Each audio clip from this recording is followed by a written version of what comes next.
지치고 낙심한 엘리야를 하나님이 불러주셔서 아주 신비한 광경을 보게 해주셨습니다. 너는 여호와 앞에 산에 서라 하실 때 하나님이 지나가시는데 큰 바람이 일어나고 또 큰 지진이 일어나고 큰 불이 일어나는데 거기에는 여호와께서 계시지 아니하고 세미한 소리만 있는지라, 이렇게 되어 있습니다.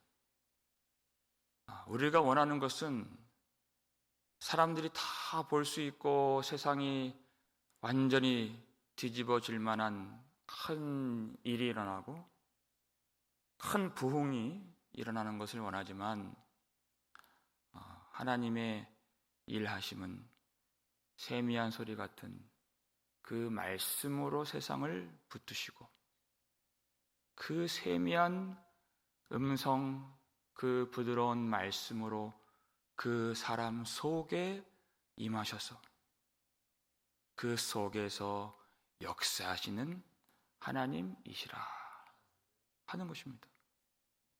그 하나님의 음성을 들었습니다, 엘리야가. 그런데 14절 보니까 엘리야가 똑같은 말로 불평하고 또 푸념하는 그런 내용이 반복이 되죠. 우리가 말씀 한 번 듣고 우리 속에 있는 절망과 불평, 이런 낙심의 내용들이 다 사라진다면 얼마나 좋겠습니까? 우리는 날마다 말씀을 듣는 사람들이고 매주 말씀을 듣는 사람들인데 우리의 모든 문제가 해결되지 못하는 것도 우리는 충분히 이해할 수 있는 사람들인 것입니다. 같은 말로 또 불평하고 같은 생각으로 절망하는, 말씀을 안 들어서가 아닙니다. 중요한 것은 그가 완전히 회복된 것 같지 않은 그때에 하나님이 그에게 새로운 사명을 주신다는 것입니다. 우리가 완전해지면 하나님이 쓰실까요? 이 땅에서 우리가 완전해질 수도 없고 그때 하나님이 가라, 할 일이 있다, 그렇게 안 하시더라는 것입니다. 지금도 모자라고 지금도 무지하고 지금도 우리의 마음은 여러 가지 근심과 두려움으로 들끓 수 있는 그런 우리이지만 하나님은 우리에게 사명을 주십니다.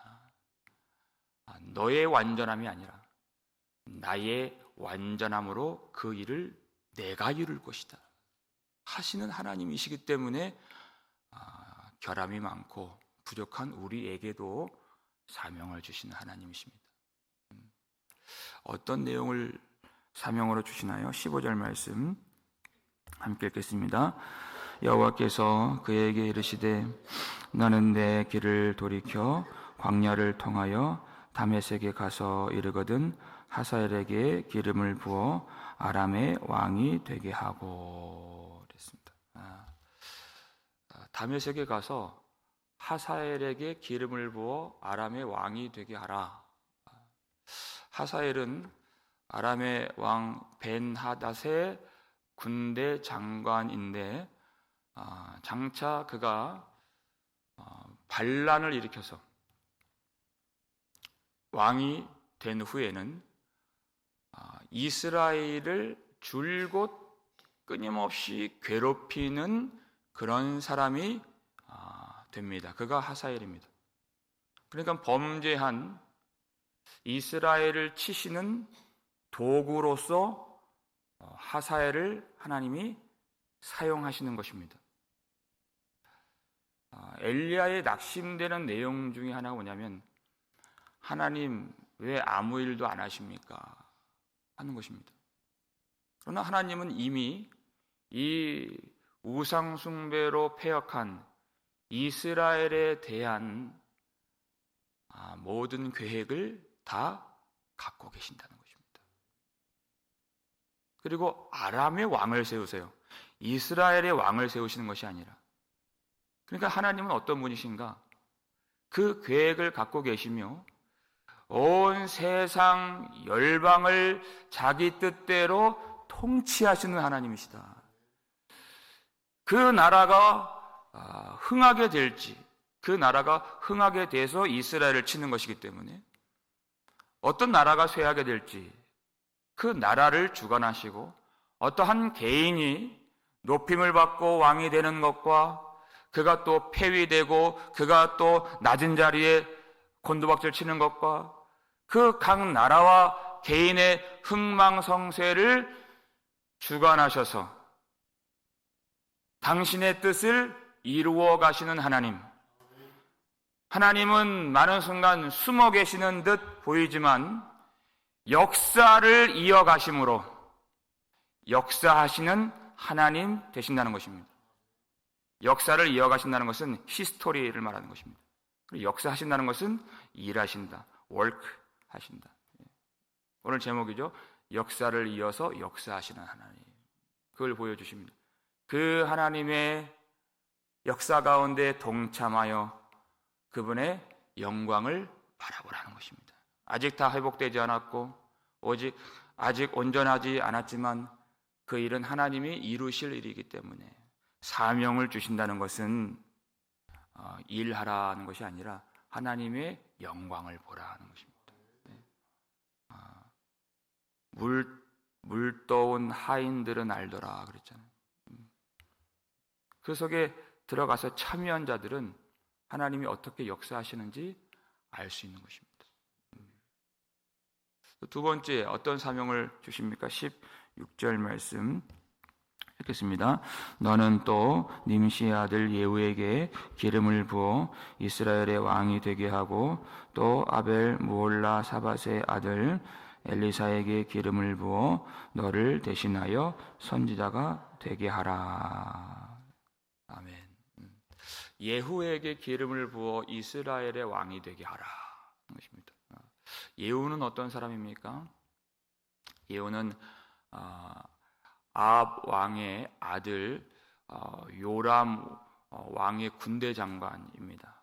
마찬가지로 신복이고 종인데 나중에 그가 또 반란을 일으켜서 이스라엘의 왕이 되는 그런 인물이 예후입니다. 그가 이제 아합의 아들 요람을 죽이는 내용이 이제 앞으로 나오는데 어디에서 죽이느냐? 나봇의 포도원. 아합이 거짓말로 신실한 하나님의 종 나봇을 죽이고 그의 탐욕대로 그 포도원을 빼앗은 그 나봇의 포도원에서 그 집안을 심판하신다는 것입니다. 하나님은 그 일을 좌시하지 아니하신다. 예후가 활을 당겨서 쏘는데 그 화살이 아합의 아들 요람의 염통을 뚫어버립니다. 그리고 곧바로 이스라엘로 들어가요. 거기에서 내시들을 시켜서 그 궁 위에 있는 이세벨, 이 나라의 지금 가장 실권자가 되는 바알 숭배를 퍼뜨리는데 가장 큰 공헌을 했던 이세벨을 그 궁 위에서 집어 던지게 만듭니다. 하나님이 예언을 하셨는데 개들이 이세벨을 먹으리라 하신 그 말씀을 그대로 이루십니다. 비참한 최후를 맞이하게 될 것이다. 엘리야가 왜 낙심했나요? 이세벨이 자기를 죽인다고 엄포를 놓았기 때문에 내일 이맘때쯤에는 저 사람들, 죽은 사람들의 생명과 같이 내 생명을 그렇게 똑같이 만들겠다. 그리고 지금 주랭랑을 쳐서 그 남쪽 끝에 브엘세바 광야로 도망가지 않았습니까? 그 이세벨. 아니 실제로 많은 주의 선지자들을 죽였던 사람이고 온 나라가 그에게로 다 넘어간 듯 보였던 아주 무서운 사람이 이세벨입니다. 그런데 하나님은 그 이세벨에 대한 심판의 계획까지 다 갖고 계신다는 것입니다. 여러분, 어떤 통치자가, 어떤 힘 있는 사람이, 권세자가 교회를 박해하고 하나님을 아주 심히 대적하는 그런 사람이 이 세상에 있습니까? 두려워하지 마십시오. 그는 하나님 앞에서 이미 죽은 자인 것입니다. 하나님은 이미 심판을 선포하셨습니다. 세상에서는 너희가 환난을 당하나 담대하라. 내가 이미 세상을 이겼노라 하셨습니다. 이 반석 위에 내 교회를 세우리니 음부의 권세가 이기지 못하리라. 사도행전 20장을 보니까 이 교회를 하나님의 피로 사신 교회라고 했습니다. 하나님이 자기 피로 사신 교회, 예수님의 피로 값주고 사신 교회라고도 안 하고 하나님이 자기 피로 사신 교회라고 했어요. 그 교회를 하나님이 얼마나 지키시고 보호하시겠는가. 여러분, 이 교회는 영원히 존재할 것입니다. 어떤 공격, 어떤 박해, 어떤 위협이 있다 할지라도 하나님이 붙드시는 교회이기 때문에 반드시 승리한다 하는 것입니다. 그러니까 어떤 어려운 정권이 오고 법이 바뀌고 또 교회가 하나님의 말씀을 제대로 선포하지 못하는 그런 폐역하고 어두운 시대가 올지라도, 지금 이 시대가 엘리야 시대가 그렇죠. 주의 선지자들이 다 죽어나가는 시대. 그렇다 할지라도 우리가 두려워하지 말 것은 하나님이 말씀대로 세상을 통치하시고 말씀으로 성도들을 보호하시며 말씀으로 자기 뜻을 이루시는 전능하신 하나님이시기 때문에 그 하나님을 바라보며 우리가 가야 할 길을 온전히 갈 수 있는 그런 복된 교회가 될 수 있기를 주의 이름으로 축원합니다. 세 번째 사명, 엘리사에게 기름을 부으라 하는 것입니다. 하나님은 그 시대마다 하나님께서 부르시는 종들이 있어서 그들을 통하여 하나님의 일을 준행하십니다. 이 어두운 시대에 누가 믿는 자가 있는가? 누가 하나님을 신실하게 섬기는 자가 있는가? 엘리야가 이제 때가 되어서 하나님이 불러가시면 데려가시면 누가 그 일을 감당할 것인가? 두려워할 것이 없습니다. 걱정할 것이 없습니다. 광야의 시대에는 하나님의 신실한 종 모세가 요긴하게 쓰임을 받았습니다. 그러나 가나안 땅에 들어갈 때에는 그러면 사람이 없습니까? 여호수아를 통해서 하나님이 요긴하게 당신의 일을 이루어 주셨던 것처럼 이제 엘리야는 곧 하나님이 불러가십니다. 내가 없다고 이 나라가 망하지 않는다. 그 다음에 너를 이을 대신하는 선지자가 있다. 엘리사가 있다. 그에게 기름을 부으라. 하나님은 그것까지도 다 계획을 해 놓아 주셨습니다. 이 세 사람, 우리가 볼 때는 아람 사람이고 또 하나는 권력자고 또 하나는 선지자고 공통점이 없어 보이는데 한 가지 묶을 수 있는 공통점이 여기 나옵니다. 17절 말씀 함께 읽겠습니다. 하사엘의 칼을 피하는 자를 예후가 죽일 것이요 예후의 칼을 피하는 자를 엘리사가 죽이리라. 아멘. 이 세 사람 무엇으로 한데 묶을 수 있습니까? 죽이리라. 하사엘의 칼을 피한 자는 예후가 죽일 것이요 예후의 칼을 피하는 자는 엘리사가 죽으리라. 하나님의 심판의 도구로서 이들을 불러주신다 하는 것입니다. 하사엘은 어떤 칼입니까? 아람 사람이 이스라엘을 쳐들어오는 전쟁의 칼이죠. 하나님이 그 전쟁을 불러오신다. 하나님이 일으키시는 전쟁이다. 그 뜻입니다. 그럼 예후의 칼은 어떤 칼입니까? 그는 그 나라 안에서 분쟁과 내전과 반란과 쿠데타가 일어나는 그런 내전의 칼인 것입니다. 그때에도 많은 사람이 죽게 될 것입니다. 그러나 그 칼을 피하는 자도 있을 것인데 도무지 피하지 못하는 칼이 무엇입니까? 엘리사가 죽이리라. 엘리사는 선지자인데 왜 엘리사가 죽이는가? 엘리사의 심판의 칼은 어떤 칼일까요? 말씀의 칼인 것입니다. 말씀의 칼. 전쟁의 칼, 그것을 피할 수 있죠. 내전의 칼, 그것은 피할 수 있죠. 그러나 하나님의 심판이 선고되는 그 말씀의 칼을 피하는 자는 결코 없을 것이다.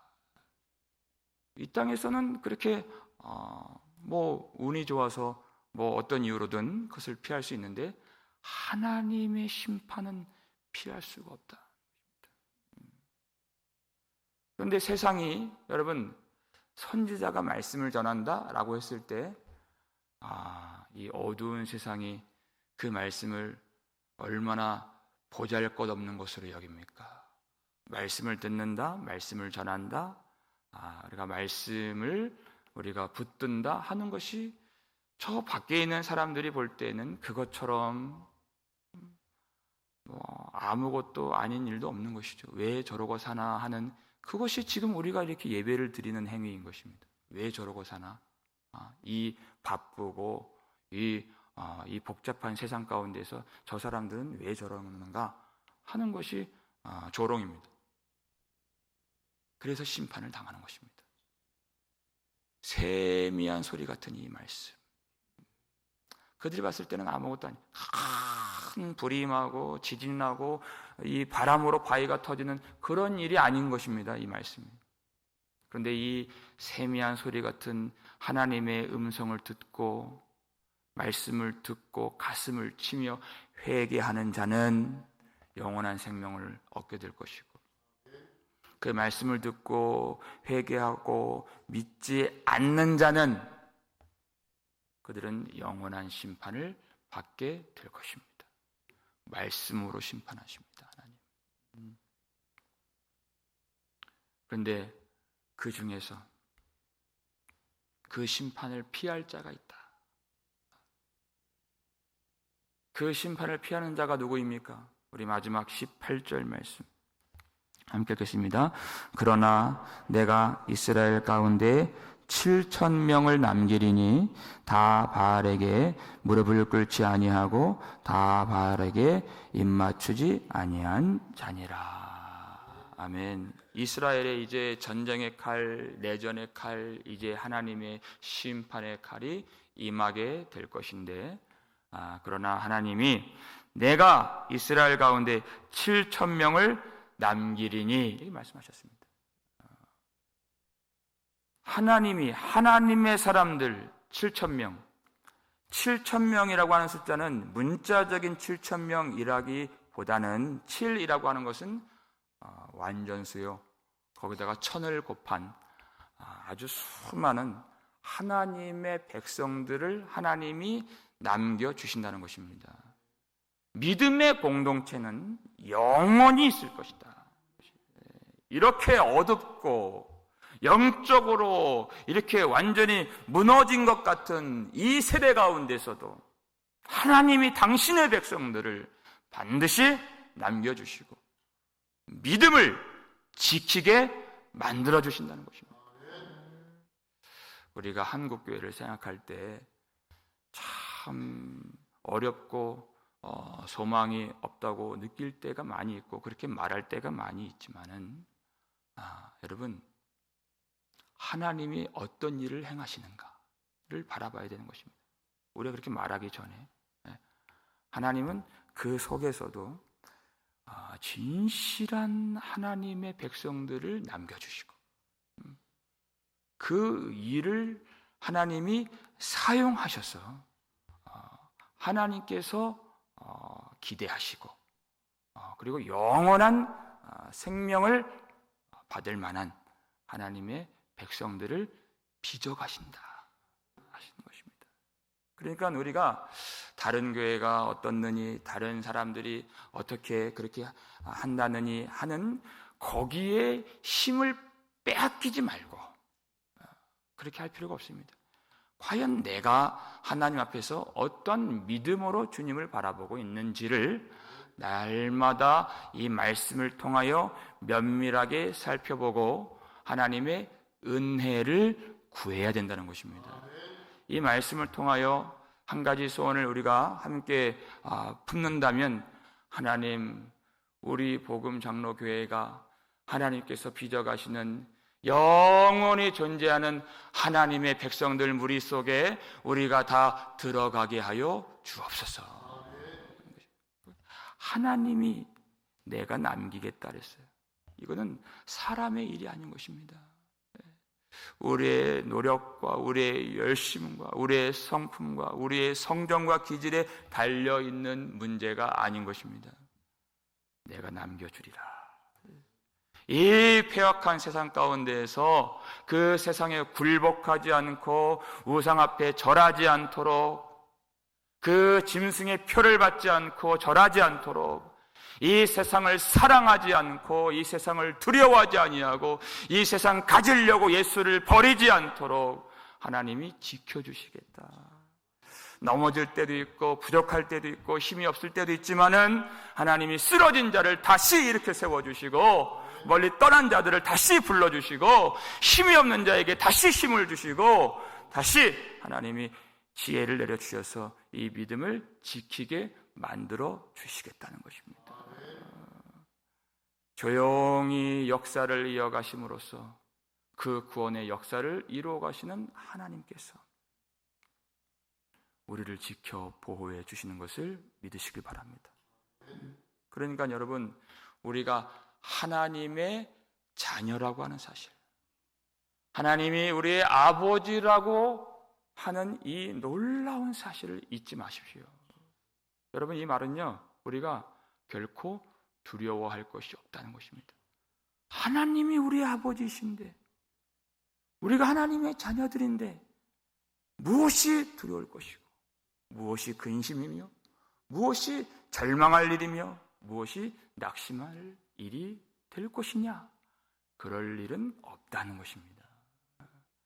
지금도 말씀으로 이 세상을 붙드시며, 지금도 그 능력으로 그 백성들을 지키시고 보호하시며 양육하시고 인도하시며 연단하시고 훈련하시고 항상 함께 하시는 그 하나님을 의지하고 우리가 가야 할 그 길을 신실하게 걸어갈 수 있기를 바랍니다. 천지는 없어질지언정 내 말은 없어지지 아니하리라 하신 말씀으로 우리를 붙드신 하나님, 그 하나님의 신실하심과 그 하나님의 위대하심을 깨닫고 그 하나님의 거룩한 일에 동참하여 하나님의 영광을 찬양하며 또한 감사하며 우리 모든 삶 속에서 은혜를 베푸실 하나님을 의지하며 영광 돌리는 저와 여러분 되시기를 주님의 이름으로 축원합니다.